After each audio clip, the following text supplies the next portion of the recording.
본문이 안 돼 있네요. 요나서 4장 1절에서 11절까지 말씀 우리 같이 보겠습니다. 구약 성경 제가 가지고 있는 성경으로는 1289쪽, 1290쪽에 있습니다. 요나서 4장 1절에서 11절까지 말씀 우리 같이 봅니다.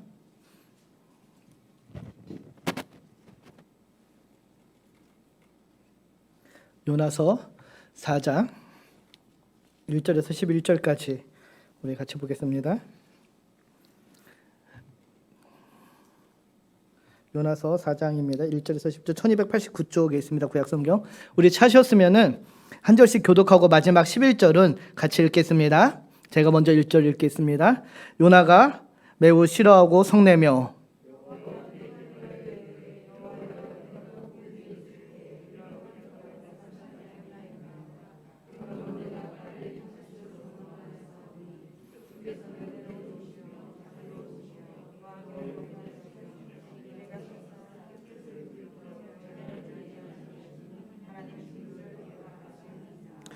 여호와여 원하건대 이제 내 생명을 거두어 가소서. 사는 것보다 죽는 것이 내게 나음이니이다 하니 요나가 성읍에서 나가서 그 성읍 동쪽에 앉아 거기서 자기를 위하여 초막을 짓고 그 성읍에 무슨 일이 일어나는가를 보려고 그 그늘 아래 앉았더라.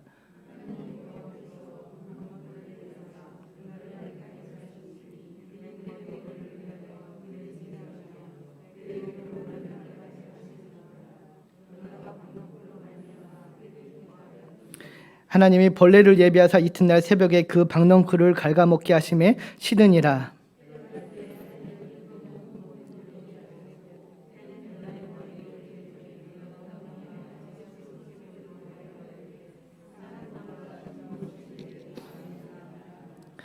하나님이 요나에게 이르시되 내가 이 박넝쿨로 말미암아 속내는 것이 어찌 옳으냐 하시니 그가 대답하되 내가 속내어 죽기까지 할지라도 옳으니이다 하니라.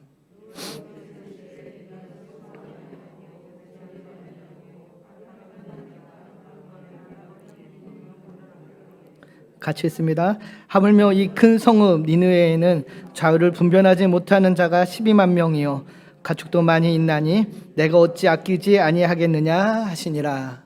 아멘. 아멘. 할렐루야. 반갑습니다. 9월 첫 주 우리 수요일 예배 나오신 우리 성도님들을 축복합니다. 우리 권사님이 기도해 주셨듯이 9일 명절인 추석이 있습니다. 모두 마음과 몸이 모두 분주하실 텐데 그래도 불구하고 이렇게 예배를 지키신 여러분을 축복합니다.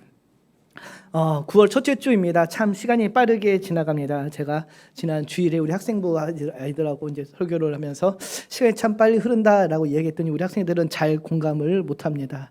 걔네들은 시간이 빨리 흐르는 게 더 놀지 못해서 시간이 빨리 흐른다라고 이렇게 생각을 하는데 참 시간이 빨리 흐릅니다. 이 빠르게 지나가는 시간 속에서 그래도 우리는 이 믿음의 자리를 지키며 말씀의 자리를 지키며 예배 자리를 지켜야 될 줄 믿습니다. 우리 옆에 계신 분과 이렇게 인사 나눕니다. 우리의 영이 살찌기를 축복합니다. 네, 이 9월 가을의 시작인데요. 우리의 영이 말씀으로 살찌우는 그런 가을 되기를 주님의 이름으로 축복합니다. 오늘은 요나서를 우리가 지금 함께 살펴보고자 합니다. 지난 수요일하고 금요일에 바울의 기도에 대해서 한번 살펴봤는데 오늘은 그 바울의 기도와 대척점에 있는 이 요나의 기도를 통해서 하나님이 주신 그 은혜를 나누고자 하는데요. 요나서는 우리가 잘 알고 있듯이 너무도 유초등부터 많이 들어서 알고 있는 그런 본문이기도 합니다. 뭐가 나오죠? 큰 고래, 큰 물고기죠. 고래라고 일반적으로 생각을 하는데 큰 물고기가 나와서 요나를 이렇게 먹고 삼키는 우리 학생들은 그것을 기억을 하는데 이 요나서는 하나님께서 요나를 부르시고 그에게 니느웨로 가서 그 심판을 경고하라라는 그 말씀. 그래서 요나가 우여곡절 끝에 니느웨에 가서 선포하고 그들의 회개하는 그런 이야기가 적혀져 있는 것이 요나서입니다. 그런데 요나서를 잘 읽어보면은 단순히 요나를 통해서 니느웨가 변화되는 그 이야기가 초점이 아니라 그 외에 또 하나의 이야기가 숨겨져 있는 것을 우리가 발견하게 되는데 그것은 니느웨의 변화와 함께 선지자 요나의 그 변화를 하나님이 바라신다는 것입니다. 하나님께서 단순히 요나를 통해서 니네 아수르가 변화되기를 원하셨다면은 요나서는 3장에서 끝이 나야 됩니다. 요나가 니네에 가서 선포하고, 그리고 그 니네의 주민들이, 백성들이 하나님께 돌이켜 회개하고 하나님이 그들을 향한 그 진노의 계획을 철회하시는, 거기서 이미 충분하게 하나님의 메시지가 선포되었기에 단순히 하나님께서 요나서를 통해서 우리에게 주시는 말씀이 니네의 회개였다면 거기서 끝나야 되지만 그렇지 않고 요나서에는 4장이라는 그 한 장이 더 붙어 있습니다. 이 4장을 우리가 오늘 읽었는데요. 이 4장의 내용을 우리가 가만히 보면 니느웨에 대한 얘기는 단 하나도 없습니다. 오로지 요나에 초점이 맞춰져 있죠. 그래서 하나님께서는 니느웨의 변화와 함께 요나서를 통하여 요나의 변화, 또 더 나아가서는 우리의 변화를 원하신다고 할 수 있습니다. 그래서 이 요나서를 통해서, 요나서 4장을 통해서 오늘 우리가 살펴볼 것이 두 가지 있는데, 먼저 그 요나의 기도를 통해서 우리가 살펴볼 것은 불평 가득한 이기적인 신앙에서 벗어나자입니다. 우리 한번 따라 읽습니다. 불평 가득한 이기적인 신앙에서 벗어나라. 네, 요나의 기도를 보면은 바울의 기도와 대척점이 있다고 말씀드렸습니다. 굉장히 이기적이고 불평이 가득한 그런 기도인데요. 이런 이기적인 신앙에서 우리가 벗어나야 할 줄 믿습니다. 앞서도 말씀드렸지만 요나서의 시작은 하나님께서 선지자 요나를 부르시고 그에게 하나님의 사명을 맡기시죠. 너는 저 성 니느웨에 가서 심판을 선포해라 라고 이야기합니다. 1장 2절을 보면 그렇게 나오는데, 그러나 요나는 어떻게 합니까? 하나님의 그 말씀을 받고 제가 니느웨에 가겠습니다 순종하는 것이 아니라 욥바로 향해 가죠. 다시 니느웨하고 정반대쪽에 있는 욥바를 향해 내려가고 거기서 또 다시스로 가는 배를 타고 하나님의 말씀을 어기고 불순종하고 떠나가죠. 그런 요나를 하나님께서 끝까지 추격하십니다. 폭풍을 일으키시고요, 그를 바닷속에 던지게 하시며 큰 물고기를 예비하사 그를 삼키시고 그를 다시 육지에 뱉어내게 하셔서 다시 이 사명을 감당하게 하시죠. 이런 우여곡절 끝에 요나는 하나님의 말씀에 순종하여 니느웨로 갑니다. 그 마음에 정말로 100% 순종하는 마음이 있었는지는 잘 모르지만은 일단은 하나님이 가라는 대로 니느웨에 가서 하나님의 그 심판의 메시지를 선포하죠. 40일 후에 이 성이 망할 것이다 라는 그 요나의 선포가, 심판의 메시지가 선포되자 니느웨에는 어떤 반응이 일어납니까? 3장 5절을 보면 이렇게 이야기하죠. 우리 같이 3장 5절을 읽겠습니다. 니느웨 사람들이 하나님을 믿고 금식을 선포하고 높고 낮은 자를 막론하고 굵은 베옷을 입은지라.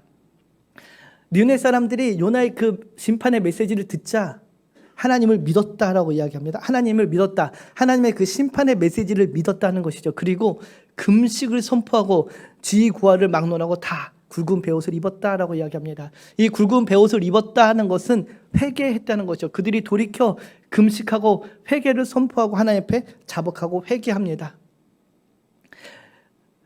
요나서 3장을 보면 니느웨는 사흘을 걸어야 되는 큰 성읍이라고 우리에게 알려줍니다. 그런데 요나는 단 하루만 그 성읍을 돌았습니다. 단 하루만 돌았음에도 불구하고 니느웨에 있던 수많은 백성들이 하나님 앞에 돌이켜 회개하고 돌아오는 것이죠. 하나님이 그 모습을 보고 그들의 죄를 사하여 주셨다라고 이야기하죠. 3장 10절을 보면 이렇게 기록되어 있는데요. 하나님이 그들이 행한 것 곧 악한 길, 같이 읽겠습니다. 하나님이 그들이 행한 것 곧 악한 길에서 돌이켜 떠난 것을 보시고 하나님이 뜻을 돌이키사 그들에게 내리리라고 말씀하시 재앙을 내리지 아니하시니라. 정말 뜻밖의 상황입니다. 이방인이 그 니느웨가, 아수르가 하나님께 돌아온 것이죠. 하나님께 회개하고 돌아온 예상 밖의 상황이 벌어지자 하나님께서는 그들의 돌이킴을 보시고 그들에게 작정하신 그 심판을 돌이키셨습니다. 재앙을 내리지 않기로 하신 것이죠. 이 본문 보면은 요나는 굉장히 성공적인 전도의 미션, 선교의 미션을 달성했습니다. 요나로서는 완전히 성공적인 그의 사역을 감당한 것이죠. 이렇게 완전한 사역의 성공에 요나는 기뻐해야 했습니다. 감사해야 했습니다. 하나님의 말씀을 듣고 하나님께로 돌아오는 백성들이 늘어남에 감사해야 했지만 요나는 그러지 않았습니다. 정말로 뜻밖의 의외의 행동을 보이는데요. 그게 오늘 바로 4장에 나와 있는 오늘 본문입니다. 4장 1절을 보면 이렇게 시작하죠. 요나가 매우 싫어하고 성냈다라고 이야기합니다. 성공적인 사역을 마쳤음에도 요나는 일이 이렇게 된 것을 싫어하고 화를 내었다라고 기록을 하고 있습니다. 1절을 원문을 그대로 문자적으로 해석하면은 그것은 요나에게 아주 크게 잘못된 것으로 잘못된 것이 되었다라고 번역할 수가 있는데요. 표준 세번역에는 이렇게 번역을 합니다. 요나는, 같이 읽겠습니다. 요나는 이 일이 매우 못마땅하여 화가 났다. 요나는 이 일이 매우 못마땅했다라고 이야기합니다. 무엇이 못마땅한 건가요? 이 일이 못마땅했는데 이 일이 무엇인가요?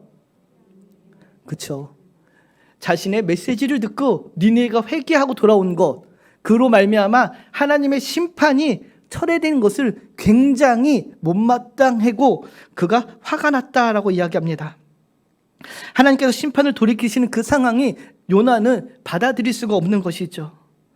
왜 받아들일 수 없을까요? 여러 이유가 있지만 가장 중요한 이유, 요나에게는 니느웨, 즉 아수르는 제발 망했으면 하는 그런 나라였습니다. 철천지 원수와도 같은 그런 나라였죠. 그래서 정말로 하나님이 심판을 통해서 그 나라가 망하기를 요나는 바랬습니다. 그런데 하나님이 계획을 철회하자 그 속에 남아있던 그 분노가 치밀어 올랐던 것이죠. 요나에게는, 당시 이스라엘에게는 선민의식이라는 것이 있었습니다. 이 선민의식은 우리는 택함받은 민족이라는 것이죠.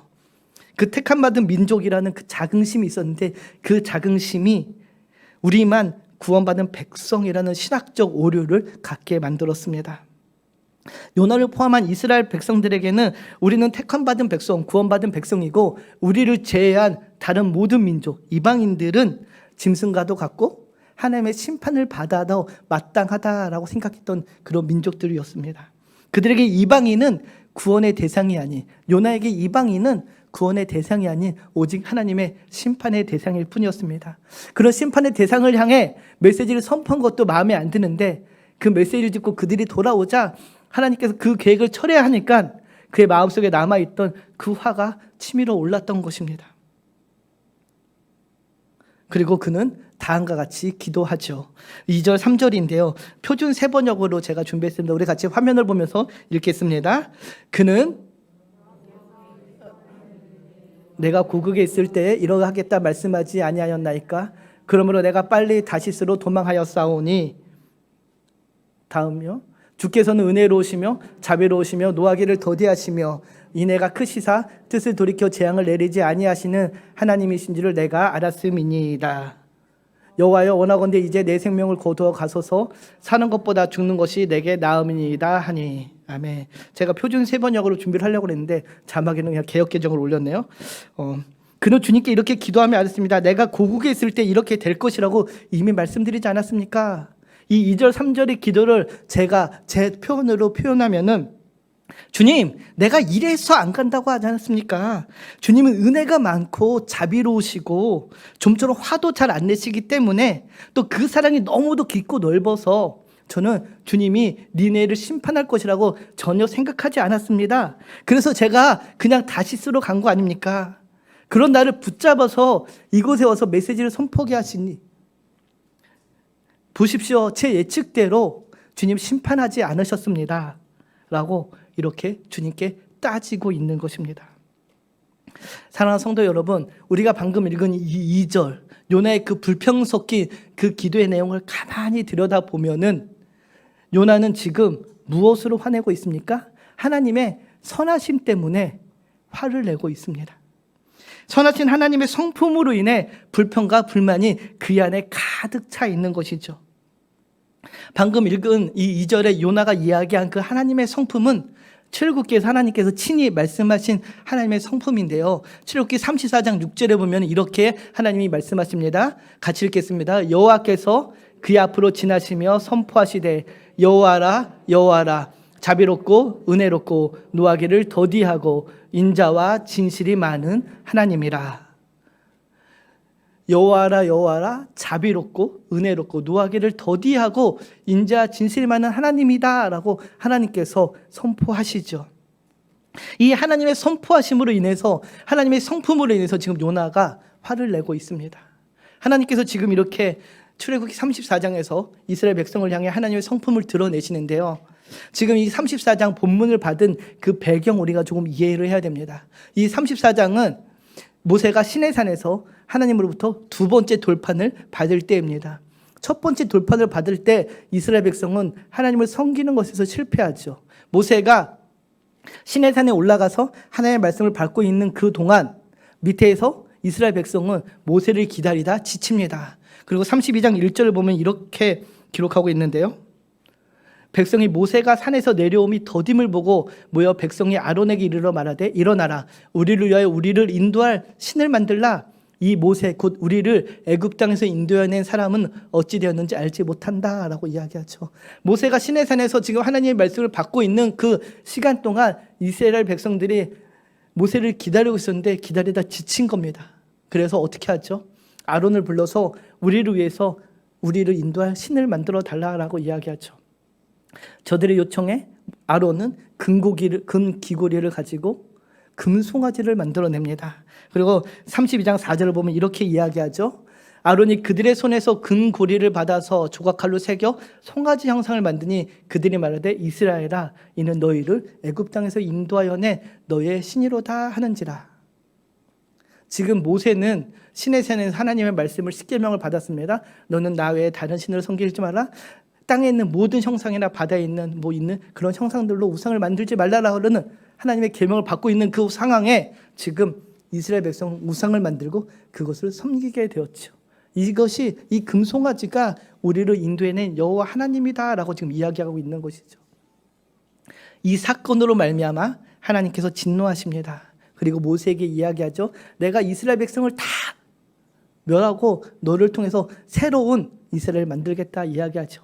모세가 하나님께 간청합니다. 하나님 어찌하여 그러십니까? 제발 긍휼과 자비를 베푸셔서 저들을 용서하여 주십시오. 간청을 하죠. 모세의 간청대로 하나님께서 그들을 진멸할 계획을 철회하시죠. 그리고 하나님께서 말씀하십니다. 나는 자비롭고 인애롭고 노하기를 더디하신 하나님이다 이야기합니다. 이스라엘 백성은 하나님의 이 자비롭고 선하시고 노하기를 더디하지 않는 그 하나님의 성품이 아니었다면 그들은 진작에 광야에서 다 죽어야 될 그런 운명이었던 것이죠. 선하신 하나님으로 인해 그들이 살아났습니다. 그런데 요나는 지금 그 선하신 하나님의 성품으로 불평과 불만을 토로하고 있죠.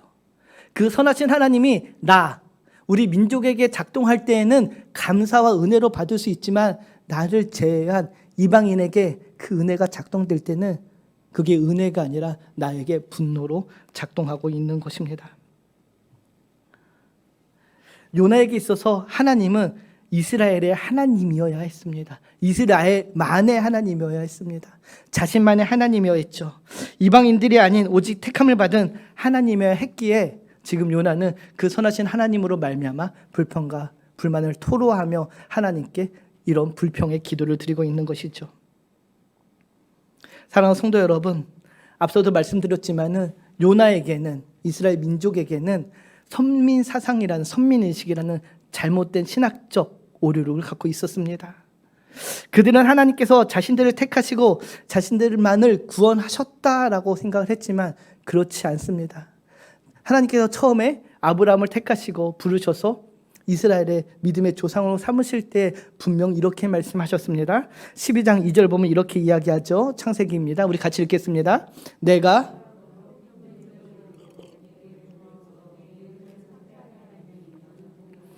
하나님께서 아브라함을 갈대아우르 에서 건져내서 내가 지명한 그 땅으로 가라 이야기하시며 뭐라고 이야기하시죠? 내가 너로 복이 될 것이다 라고 축복을 해주십니다. 이 복이 단지 아브라함과 이스라엘만을 위한 복이었냐? 그렇지 않습니다. 이어지는 3절을 보면 이렇게 이야기하죠. 같이 읽겠습니다. 너를 축복하는 자에게는 내가 복을 내리고 너를 저주하는 자에게는 내가 저주하리니 땅의 모든 족속이 너로 말미암아 복을 얻을 것이니라 하신. 아멘. 너로 말미암아 뭐가? 땅의 모든 족속이 복을 받게 될 것이다 라고 이야기합니다. 하나님께서 아브라함을 부르시고 그에게 복을 주시며 그의 이름을 창대하게 하신 그 이유가 무엇입니까? 바로 아브라함을 통하여서 열방이 땅의 모든 족속이 복을 받게 되기를 원하시기에 하나님께서 아브라함을 택하신 것입니다. 하나님의 궁극적인 계획은 아브라함을 통해 그 선택한 이스라엘을 통해 열방이 복받기 하나님을 알게 되기를 원하셨던 것이죠. 하나님께서 이스라엘을 택하셨습니다. 그들에게 복을 주신 이유가 자기들만 잘 먹고 잘 살기 위한 것, 자기들만 구원을 받고자 하는 그것이 아니라 자신들만 구원을 받고 다른 모든 민족은 다 망하려는 그런 이기적인 신앙이 아니라 하나님께서 오히려 그 반대로 이스라엘을 택하신 이유는 이스라엘 민족을 축복의 통로요 도구로 세우신 것이죠. 이스라엘을 제사장 나라로 세우신 것입니다. 제사장이 무엇입니까? 하나님과 인간을 잇는 그 가교의 역할을 하는 것이 제사장이죠. 하나님께서는 이스라엘을 택하신 그 이유가 바로 하나님과 열방을 잇는 그 가교로 만드신 것입니다. 그런데 지금 요나는 그렇지 않죠. 요나는 이 중요한 하나님의 신학을 놓치고 있었던 것입니다. 사랑하는 성도 여러분, 오늘 저와 여러분의 신앙은 어떠합니까? 하나님이 저와 여러분을 택하셨습니다. 이것은 변치 않는 진리입니다. 이 택함은 나에게, 우리에게 하나님의 놀라운 은혜요 선물임을 우리는 믿습니다. 그러나 하나님께서는 또한 그 은혜가 단지 나에게만 머무르기를 원치 않으십니다. 나를 택하신 이유, 우리를 택하신 이유는 나를 통해, 저와 여러분을 통해 하나님을 열방에 알게 되기를 원하셔서 저와 여러분을 도구요 통로로 택하셨습니다. 요나는 지금 이 사실을 까맣게 잊고 하나님께 불평과 불만이 섞인 기도를 하고 있는 것이죠.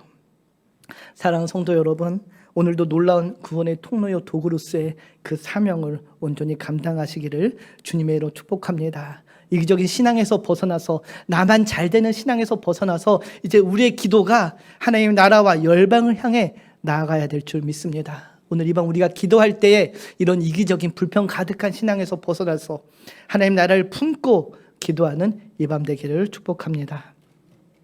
두 번째로, 그래서 이 요나서 4장을 통해 우리가 살펴볼 것은 하나님의 마음을 품어라입니다. 같이 읽겠습니다. 하나님의 마음을 품어라.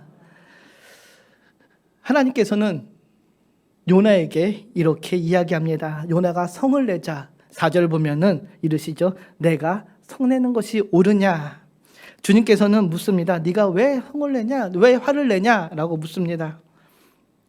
앞서 우리가 말씀드렸듯이 이 요나서 4장은 하나님께서 요나를 깨우치시기 위한 하나님의 개인적인 그런 프라이빗 레슨이라 할 수 있습니다.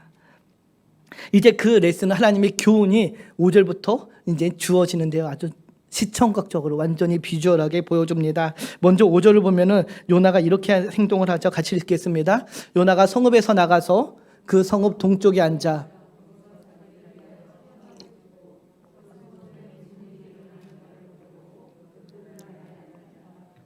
아멘. 보통 이제 사역이 마치면은 선교사님들은 철수를 합니다. 아니면 또 다른 사역지로 옮겨가거나. 요나도 이제 그 니느웨에서 사역이 마쳤으면은 철수를 해야 됐는데 그러지 않고 지금 요나가 어떻게 행동을 합니까? 성읍에서 나와서 성읍 동쪽에 앉아서 초막을 짓고 지금 성읍을 바라보고 있습니다. 무슨 일이 일어나는지, 정말 저들이 참 회개를 했는지, 혹시 하나님의 마음이 변하여서 저들을 다시 심판하지는 않는지, 소돔과 고모라 같이 하나님의 하늘에서 유황불이 떨어져서 저들을 하나님 심판하지 않을까라고 지금 기대하면서 바라보고 있는 것입니다. 요나는 하나님께서 니느웨를 향한 심판을 멈추셨음에도 불구하고 아직 느네에 남아 그 상황을 지켜보기로 했는 것이죠. 유치하고 졸렬해 보이기까지 하는 그런 모습입니다. 정말 너희들이 잘 되나 한번 보자라는 이런 심포로 지금 앉아서 바라보고 있는 것이죠. 그런데 지금 요나가 있는 이 니느웨가 있는 그 성읍은 지금 미들이스트 중동 지역이죠. 낮에 한낮에 그 때리치는 태양빛이 굉장히 강렬한 그런 곳입니다. 그곳에서 하나님 요나를 위해서 이렇게 예배해 주십니다. 6절에서 8절인데 우리 같이 6절에서 8절을 읽겠습니다. 하나님 여호와께서 박넝쿨을 예비하사 요나를 가리게 하셨으니 이는 그의 머리를 위하여 그늘이 지게 하며 그의 괴로움을 면하게 하려 하심이었더라. 요나가 박넝쿨로 말미암아 크게 기뻐하였더니 하나님이 벌레를 예비하사 이튿날 새벽에 그 박넝쿨을 해가 뜰 때에 하나님이 뜨거운 동풍을 예비하셨고 해는 요나의 머리에 쪼임에 요나가 혼미하여 스스로 죽기를 구하여 이르되 사는 것보다 죽는 것이 내게 아니라. 아멘. 성읍 동쪽에 자리 잡고 있는 그 요나에게 하나님께서 박넝쿨을 예비하서 그늘을 지게 하십니다. 이 박넝쿨을 가리켜 6절을 보면은 그의 괴로움을 면하게 하려 하셨다라고 이야기하죠. 내리쬐는 그 뜨거운 태양을 피하기 위해서 하나님께서 박넝쿨을 예비해 주십니다. 이로 인해서 요나가 기뻐했다라고 분명히 기록합니다. 여기서 괴로움을 명쾌하다라는 그 동사는 히칠이라는 동사인데요. 주로 구원하다라는 뜻으로 사용되고 있습니다. 즉 구원이 자신에게 주어질 때 요나는 기쁨이요 감사함으로 받고 있는 것입니다. 그러나 그 구원이 대적들에게 주어지는 것을 결코 용납할 수 없었던 그 요나의 모습이 이 박넝쿨을 통해서 우리에게 보여주고 있는 것이죠. 그의 기쁨도 잠시 7절 보면 하나님께서 무엇을 준비하십니까? 벌레를 준비해서 그 모든 것들을 다 갉아먹어 얻게 하시죠. 그리고 동풍을 준비해서 뜨거운 바람이 불게 하니까는 요나가 어떻게 합니까? 혼미해서, 정신이 혼미해서 내가 죽는 게 더 낫겠다라고 지금 또다시 원망을 하고 있습니다. 이렇게 불같이 원망을 하는 요나에게 하나님께서는 다시 묻습니다. 9절을 보면은 하나님이 요나에게 이르시되 내가 이 박넝쿨로 말미암아 성내는 것이 어찌 옳으냐라고 묻습니다. 왜 화를 내냐는 것이죠. 이 박넝쿨은 이따가 없어질 수도 있는 건데 이게 내가 너를 위해서 준비한 거를 내가 가져갔는데도 불구하고 너는 왜 화를 내고 있냐라고 말씀하고 계십니다. 그때 요나가 무엇라고 대답합니까? 9절 띄워주세요. 그가 대답하되 내가 성내어 죽기까지 할지라도 옳으니이다. 내가 정말로 죽기까지 옳다라고 지금 하나님 앞에 고집을 부리고 있습니다. 하나님께서는 요나에게 왜 네가 이렇게 화를 냈는지 너 자신 한번 돌아봐 라고 이야기하고 있지만 요나는 하나님의 그 질문에 자신을 돌아볼 생각을 하지 않고 내가 죽기까지 옳다라고 강경하게 하나님에 맞서고 있는 것이죠. 사랑하는 성도 여러분, 우리는 여기서 한 가지 좀 생각해 봐야 되는 것이 있는데 지금 6장을 보면은 그가 그의 괴로움을 명쾌하기 위해서 하나님께서 박넝쿨을 예비하십니다. 그 괴로움이라는 단어는 라하트라는 단어인데요. 이 단어는 재앙이라는 뜻으로 사용되어지고 있습니다. 지금 요나가 겪고 있는 이 괴로움, 재앙. 요나서에서는 2번의 요나가 재앙을 겪습니다. 1장에 폭풍으로 인해서 바다에 빠지고 물고기에 삼키는 그런 재앙을 맞게 되고요. 4장에 보면은 이 뜨거운 동풍으로 인하여 햇볕으로 인한 또 재앙, 괴로움을 겪게 됩니다. 1장에서 겪은 그 고통과 이 4장에서 겪는 그 고통의 공통점이 하나가 있습니다. 하나가 있는데요. 무엇인가요? 바로 이 고통, 괴로움의 원인이 본인 스스로에게 있었다는 것이죠. 본인 스스로가 자초한 괴로움이라는 겁니다. 그가 왜 바다에 빠집니까? 하나님의 말씀에 순종하지 않고 냅다 도망가다가 하나님께 붙잡히는, 그래서 하나님의 불순종의 결과로 재앙을 맞게 되죠. 지금 4장은 왜 그가 이 동쪽에 앉아 있습니까? 뜨거운 동풍 아래. 하나님께서 앉아 있으라고 한 건 아니죠. 그가 하나님의 말씀에 불순종하고 하나님의 그 뜻을 받아들이고 이해하지 못하고 그저 어떻게 되는지 볼 심산으로 앉아 있는 것입니다. 모두가 다 안 겪어도 될 그런 고통을 자초해서 지금 겪고 있는 것이죠. 요나 자신이 겪는 그 고통의 원인이 나에게 있었습니다. 내 안에 있었지만 요나는 그것을 알지 못하고 그 원인을 지금 밖에서 저 니느웨 때문에 내가 지금 이 고통을 당하고 있다라고 생각하고 있는 것이죠. 그래서 불같이 화를 냅니다. 내가 이렇게 화를 내는 게 옳다라고 지금 화를 내고 있는 것이죠. 폭풍과 벌레와 뜨거운 태양이 문제가 아니었음에도 불구하고 요나는 그것을 깨닫지 못했습니다. 그래서 하나님은 그 박넝쿨을 사용해서 요나가 깨닫기를 원하고 계신 것이죠. 사랑하는 우리 가족 여러분, 요나는 하나님의 말씀을 듣고 순종하지 않았습니다. 요나는 하나님의 말씀을 듣고 순종하지 않았습니다. 그것이 요나가 겪게 되는 그 고통의 근본적인 원인이었던 것이죠. 니느웨를 향한 하나님의 마음, 열방을 향한 하나님의 뜻을 요나는 이해하려고 또 알려고도 하지 않았습니다. 그저 하나님의 말씀이 부당하다고만 생각하고 있었던 것이죠. 창세기에 나오는 우리가 가인과 아벨의 이야기를 잘 알고 있습니다. 그렇죠? 가인과 아벨의 얘기를 잘 합니다. 어느 날 가인과 아벨이 이제 제사가 할 때가 되어서 하나님께 제사를 드립니다.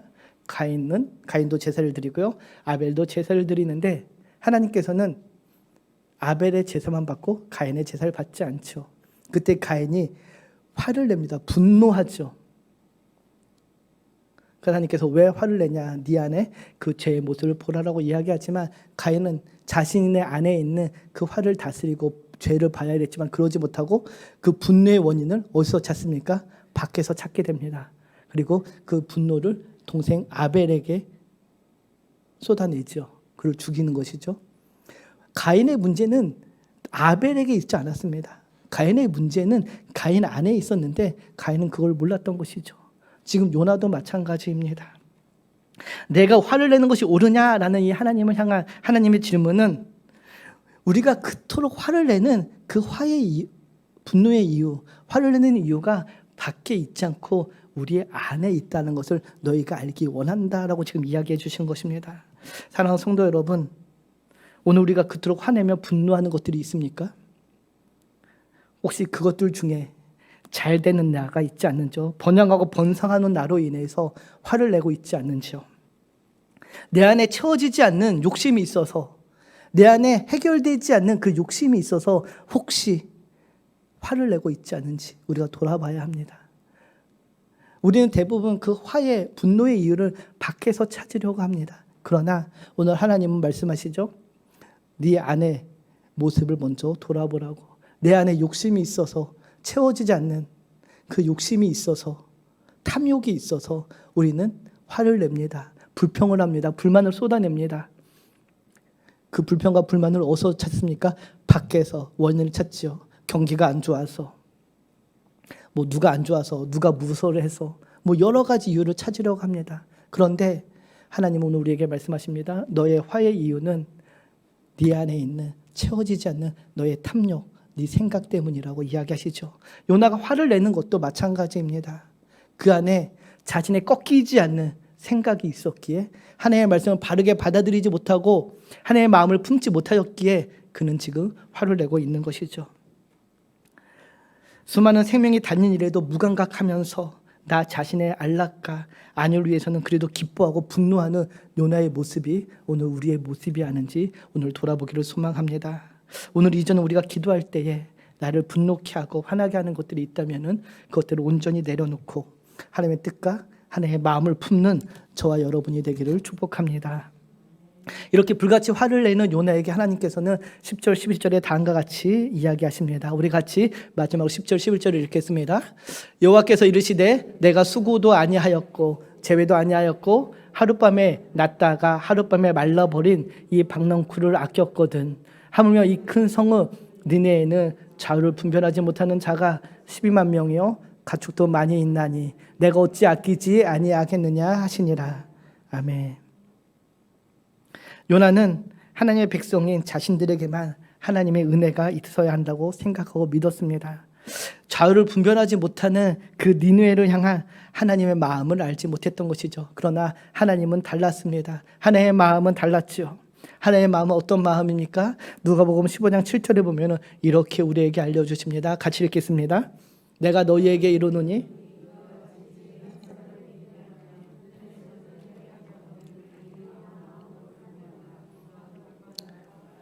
아멘. 이것이 니느웨를 향한 하나님의 마음입니다. 죄인 한 사람으로 회개하면 하늘에서 회개할 것 없는 그 99보다 더 하나님이 기뻐한다는 것이죠. 하나님은 요나만 구원받기를 원하지 않으십니다. 이스라엘만 원받기를 원하지 않으십니다. 우리만 구원받기를 원하지 않으십니다. 하나님은 이 세상의 모든 하나님이 택한 사람들이 구원받기를 원하십니다.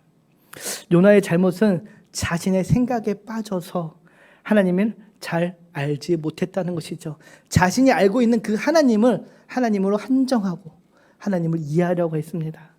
그는 지식적으로 하나님에 대해서 많이 알고 있었지만은 그러나 한 영혼에 대한 그 하나님의 뜨거운 마음을 요나는 품지 못하고 알지 못했던 것이죠. 하나님은 한 생명을 천하보다 더 귀히 여기시는 분입니다. 하나님 모든 인류를 구원하기에 오래 참으시고 끊임없이 그분의 사랑을 모든 민족 가운데 나타내고 계십니다. 이런 하나님의 마음을 품기를 소망합니다. 나를 사랑하시는 하나님은 내 이웃도 나와 마찬가지로 사랑하십니다. 나를 사랑하시는 하나님은 지금 여러분 옆에 계시는 성도님들을 똑같이 사랑하시며 하나님이 택한 그 모든 사람을 사랑하시며 그들이 주께 돌아오기를 지금도 기다리고 계십니다. 하나님 앞에서 죽기까지 나는 옳다라고 주장하는 그런 이기적인 요나가 아니라, 그래서 우리는 오늘 좌우분별 못하는 니느웨를 사랑하는 그 하나님의 마음을 품어야 할 것입니다. 그리고 이 명절 앞에 우리가 이 말씀을 나누며 여러분들 가족들 중에 혹시 하나님을 알지 못하는 사람들이 있다면 그 사람들을 사랑으로 품고 그들에게 주의 복음을 전해야 할 것입니다. 잘 되는 나로 인해 화나고 분노하는 그런 이기적인 신앙에서 벗어나서 이제 하나님 나라를 품고 하나님의 마음을 품고 우리가 나아가야 할 것입니다. 추석 때 가족들이 모입니다. 혹시 잘 되는 가족을 배아파하며 시기하고 질투하지 마시고 복음을 전하는 이런 명절 되기를 주님의 이름으로 축복합니다. 하나님의 그 큰 사랑을 우리의 마음에 품고 이 명절 우리가 하나님을 기꺼이 증거하는 그런 귀한 시간 되기를 주님의 이름으로 축복합니다. 기도하겠습니다.